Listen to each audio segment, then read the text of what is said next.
O Senhor Jesus, vendo tantas coisas, ele fala assim em 3 parábolas. E nessas 3 parábolas se encontra, ainda que no sujeito oculto,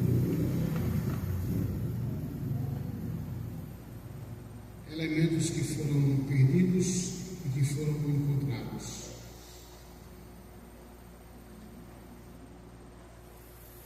Primeiro fala-se da ovelha perdida.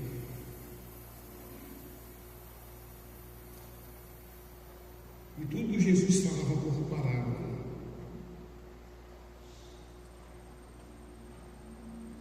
Qual dentre vós é o homem que, possuindo 100 ovelhas e perdendo uma delas, não deixa no deserto as 99 e vai em busca da que se perdeu até encontrá-la? E achando-a, põe-na sobre os ombros, cheio de júbilo, que está no quarto dessa parábola. A segunda é a dracma perdida. E aqui se tem a citação de uma mulher que tem 10 dracmas. Se perder uma, não acende a candeia, varre a casa e procura diligentemente até encontrá-la. E tendo achado, reúne as amigas e vizinhas, dizendo: alegrai-vos comigo, porque achei a dracma que eu tinha perdido. E eu vos afirmo que, de igual modo, há júbilo diante dos anjos de Deus por um pecador que se arrepende.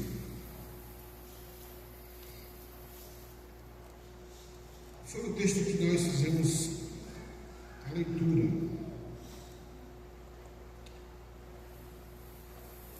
E essa mulher citada aqui na parábola,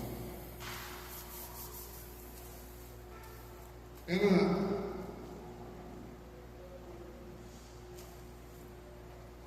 mostra a Bíblia que ela tinha 10 dracmas, que era uma moeda do tempo do Império Romano e que circulava dentro da comunidade judaica. E o Senhor Jesus aproveita o ensejo dessa dracma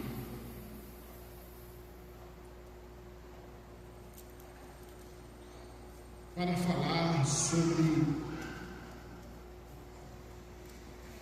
a importância de, mesmo tendo perdido um no meio de 10, ele vai lá, ela vai lá e diligentemente, cuidadosamente, veja o que ela faz. Ela tem 10 dracmas, perde uma cai. E às vezes a moeda, ela se perde e ela vem cair bem pertinho de nós. E a gente vai caçar lá do lado da rua.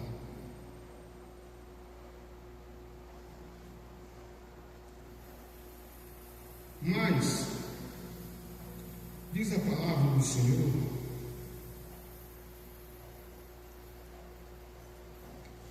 diz a Bíblia que quando ela perde a dracma, ela não se dá por vencida. Não era porque ela tinha 10 que agora ela ia dizer: não, essa uma só não vai fazer falta. Não. No reino de Deus, Deus conta com todos. No reino de Senhor conta com todos nós.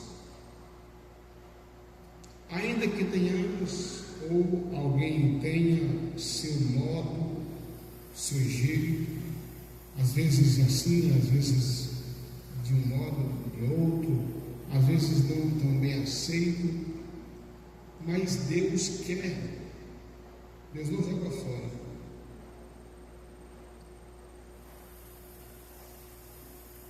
Esse ponto mostra o zelo dessa mulher, a prudência, a diligência,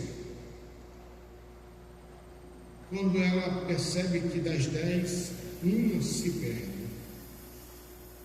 E a primeira coisa que ela faz aqui é acender a candeia. Acender a candeia. Candeia tem algumas expressões que a identificam. Poderia ser aqui uma lamparina, poderia ser uma lâmpada, poderia ser um candeeiro.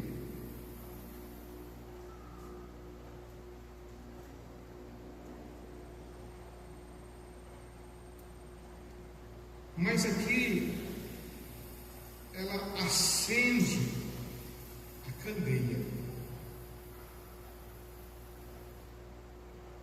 Está escrito no Salmo 119, assim, a palavra de Deus. Está escrito assim: luz para os meus pés é a tua palavra. Lâmpada para os meus pés é a tua palavra, e luz para o meu caminho. Observe, irmãos, que na Bíblia a palavra luz está se referindo à palavra. A gente quer encontrar algo de Deus, a palavra de Deus nos revela, nos mostra. Porque ela é como uma luz para a nossa alma.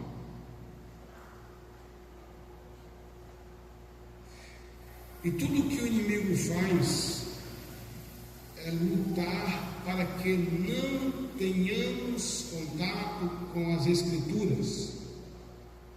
Para que, uma vez não tendo contato com as Escrituras, nos envolvemos com as sutilezas do mundo e do diabo. E uma vez tomado por essas sutilezas, a gente é quase que engodado, ou se não engodado. Por isso que é necessário ter uma intimidade com a Bíblia, com a palavra, com a candeia. Jesus fala sobre a candeia num ato, ainda que metafórico, quando ele diz que os olhos são a candeia do corpo. E se os olhos forem bons, todo o corpo será bom. Ou seja, se os olhos estiverem fitados nas promessas de Deus, na palavra do Senhor, venha o que vier, aconteça o que acontecer, permaneceremos inabaláveis.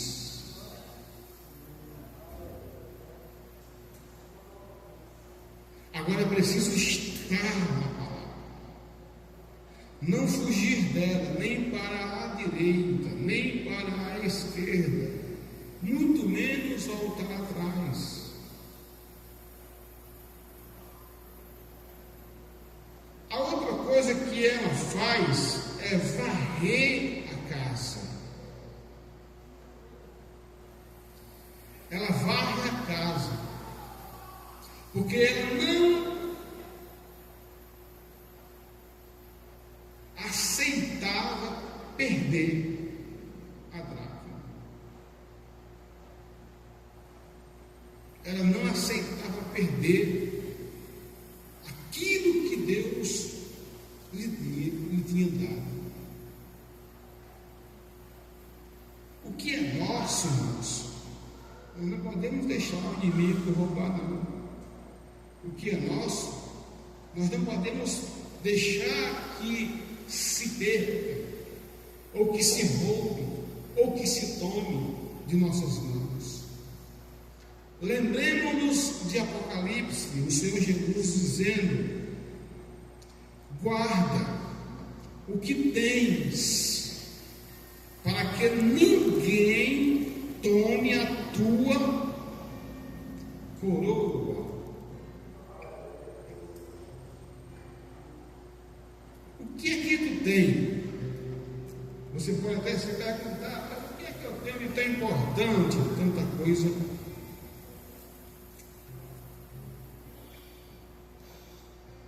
O que é que eu tenho de tão importante, tanta coisa boa? Eu tenho a minha vida, eu tenho a minha salvação, eu tenho o nome escrito no livro da vida, eu tenho a minha família, eu tenho o meu ministério, eu tenho as bênçãos que Deus me deu. E você quer saber o quão faltoso é algo na sua vida quando você perde?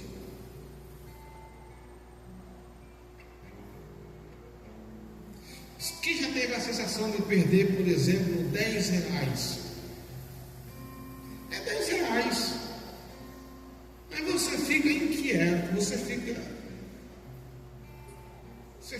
abismado, você fica inquieto, você fica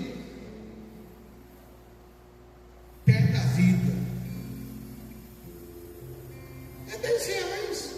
Mas quem tem não quer perder. Por quê? Porque é propriedade nossa.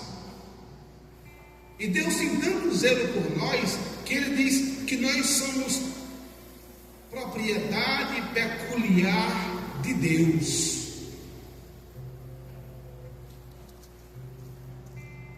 Deus, Ele nos tem como uma dracma.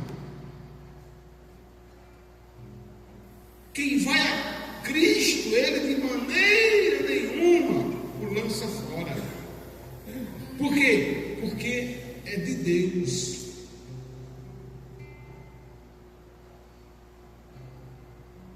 Tem pessoas que, alguém até dizia uma vez, contando um testemunho, que um certo pastor mesmo, ele estava desenganado, desiludido, com tanta coisa que estava na mente dele, e ele queria, irmã Josi, dizer para Deus e dizendo para Deus que não queria mais conta com a vida cristã, ele queria largar tudo. Quantas vezes a gente não se sente, não como esse pastor, porque eu não sei a veracidade, ou se foi uma parábola, mas alguém conta por aí.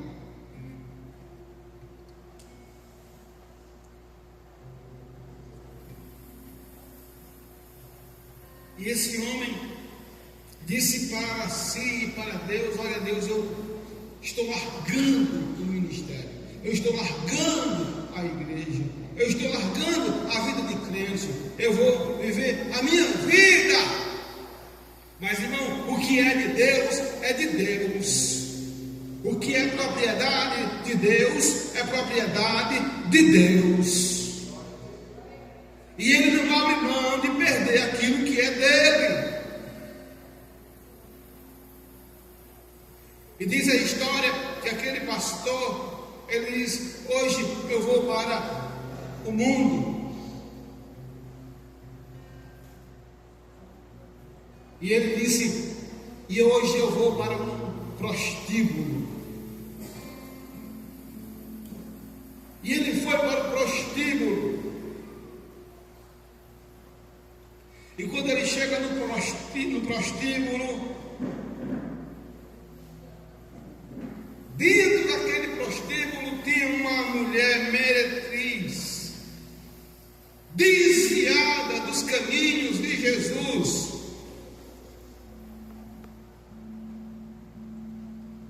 E quando aquela meretriz vê aquele homem que era seu pastor, ela começou a cair em prantos, porque na manhã daquele dia, na manhã daquela noite, ela fez na sua simplicidade, na sua pouca força, ela fez uma oração a Deus. Ela disse: Deus, se o Senhor ainda me quer, manda o pastor e hoje me buscar naquele lugar onde eu estou.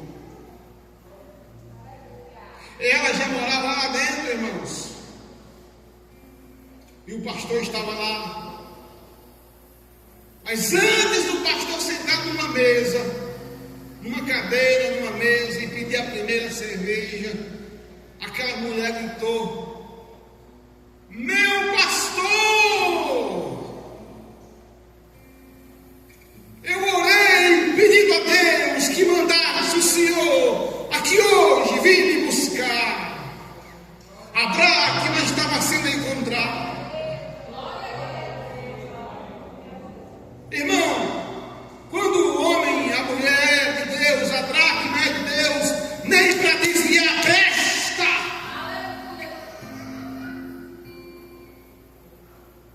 Nem para desviar presta. Não serve.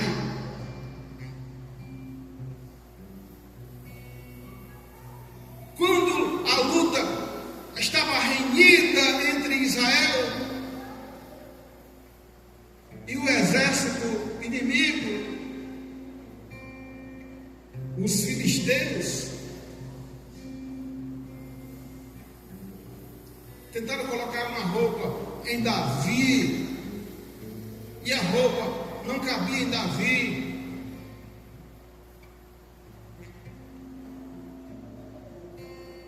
A roupa era grande demais, mas não era por isso não.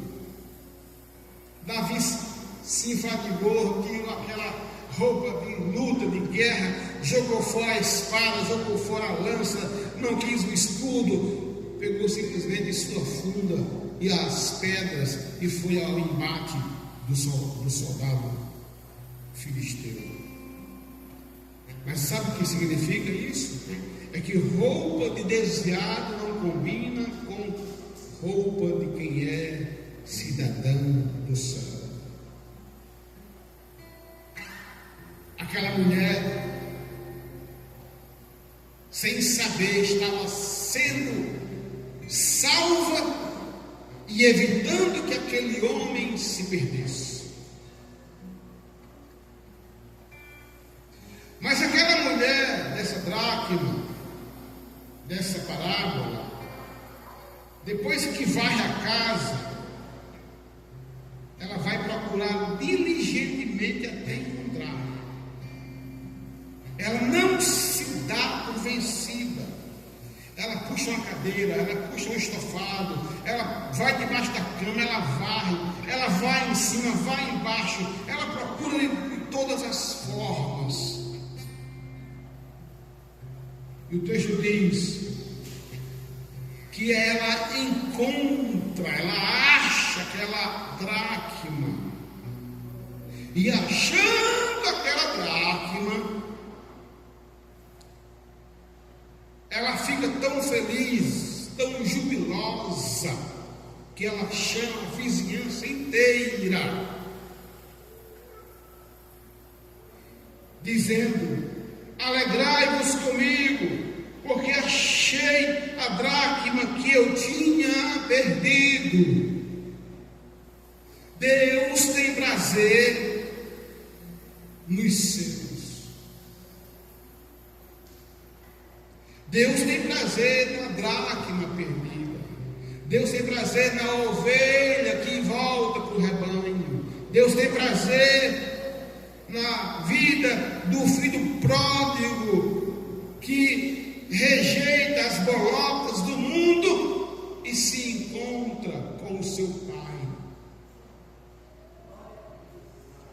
Aquele jovem que preferiu sair da casa do seu papai para viver uma vida dissoluta, longe de casa e do seu arredio. Mas aquele velho pai não deixava de orar, não deixava de clamar, de pedir, de falar com Deus. Deus, traz de volta o meu filho. Quantas orações, quantas orações, quantas orações.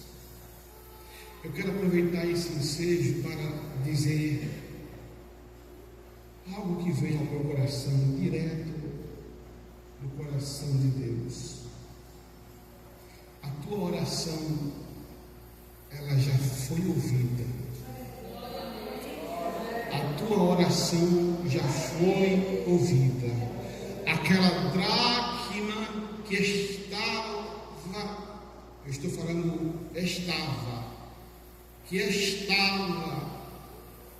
porque dentre esses dias, o Deus de Abraão, Isaque e Jacó, Ele vai te surpreender, colocando na sua mão algo que você já considerava perdido, uma causa que você achava perdida, porque o Deus de Abraão, Isaque e Jacó é o mesmo Deus que a Bíblia diz: no princípio Ele criou os céus e a terra.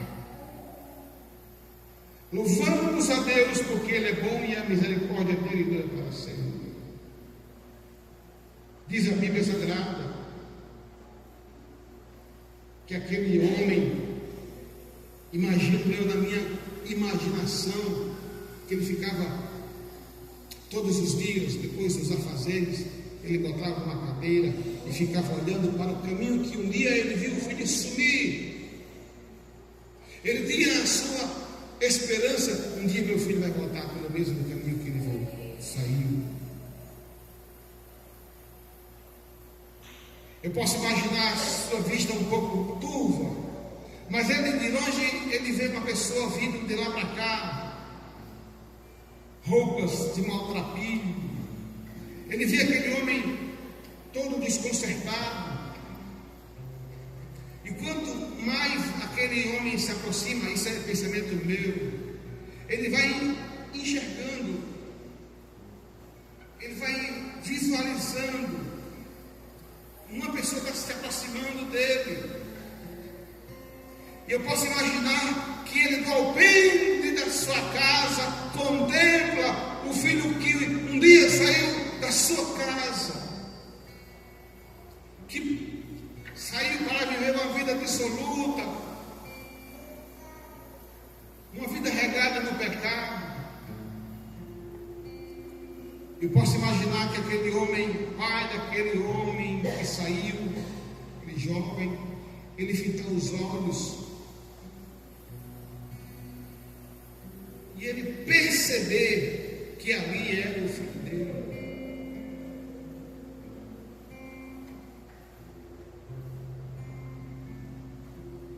E naquele momento ele levanta.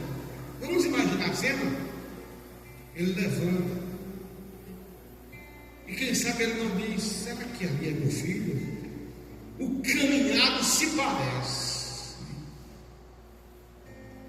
E o menino, o jovem, vai se aproximando. Está parecendo que é ele mesmo. Até que ele ouve uma voz: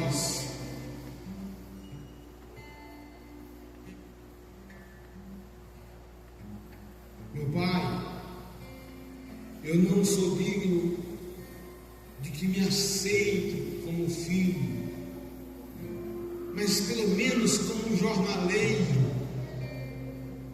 como um diarista da tua fazenda, me aceita. Mas para a surpresa de todos e de tudo, aquele pai age diferente. Pega um anel. Primeiro ele abraça o filho, coloca um anel, dá uma sandália, dá uma veste nova. Primeiro, irmãos, anel significa um ato de fidelidade. Aquele homem estava provando para o filho: olha, você foi infiel para comigo, mas eu sou fiel para contigo. Você pegou tudo que era de fato seu, mas eu estou restituindo tudo de novo na tua vida.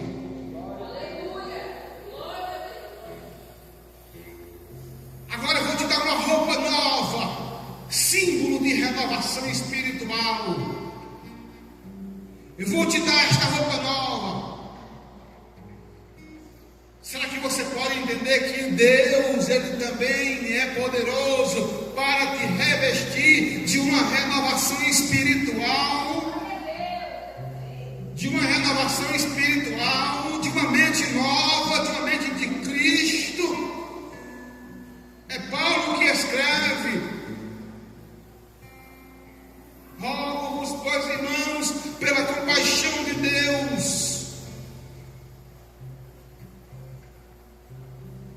que apresentei os nossos corpos em sacrifício vivo, santo e agradável a Deus, que é o vosso culto racional. Verso 2: e não vos conformeis com este mundo, mas transformai-vos pela renovação da vossa mente.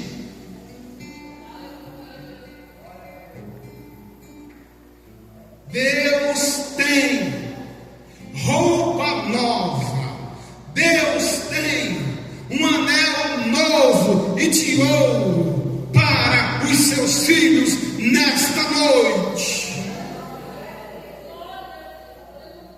Aleluia!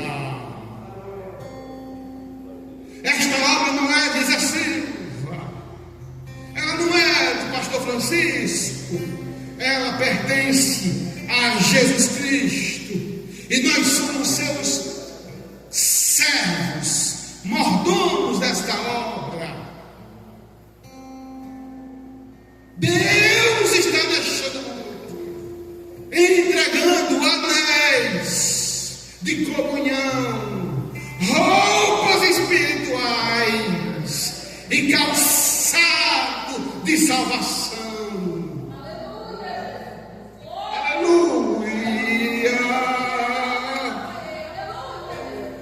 Não está perdido a tua causa, não está perdido a tua oração, ela foi ouvida.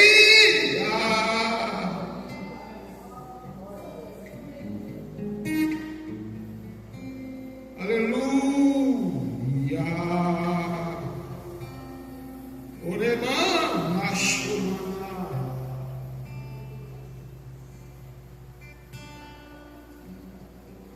Deus está nesta palavra, Deus está achando, Deus está entregando, Deus está chamando. Aleluia.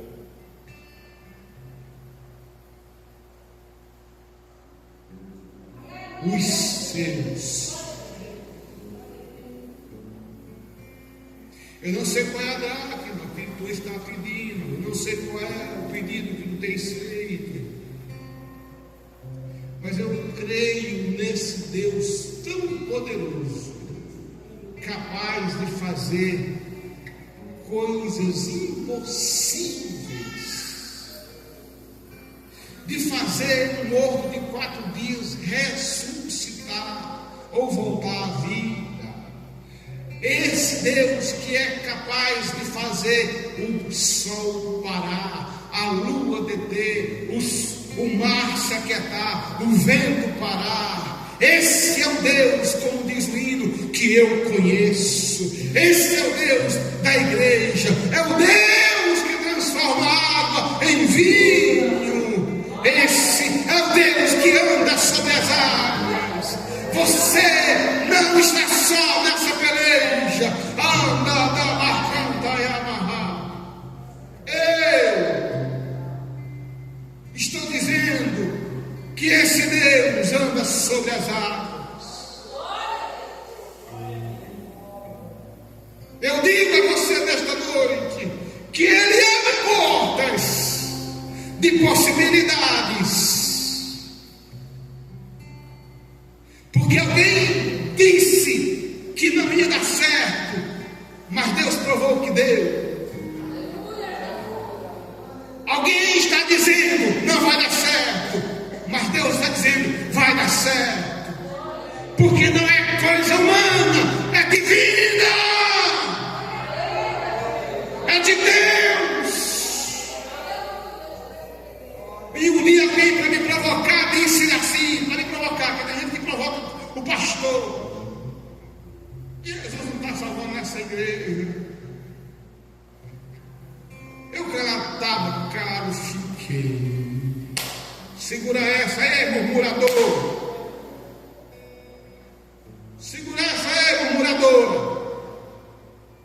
Daqui a pouco, não disse nada. No culto seguinte, Jesus salvou 2. No outro culto, Jesus salvou 7. Num dia de quinta-feira, um pouquinho de gente.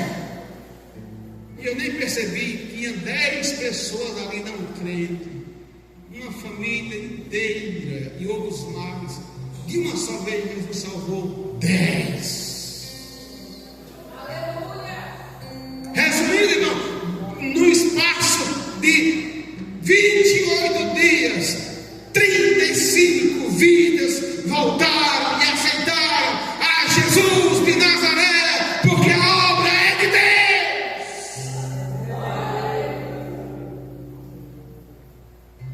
Alguém pode até prejudicar, alguém pode até tentar prejudicar, alguém pode até tentar prejudicar, jogando laços, mandando torpedozinho para prejudicar, mas ai de quem querer intervir para atrapalhar esta obra. Pode escutar você onde estiver, porque essa obra é de Deus.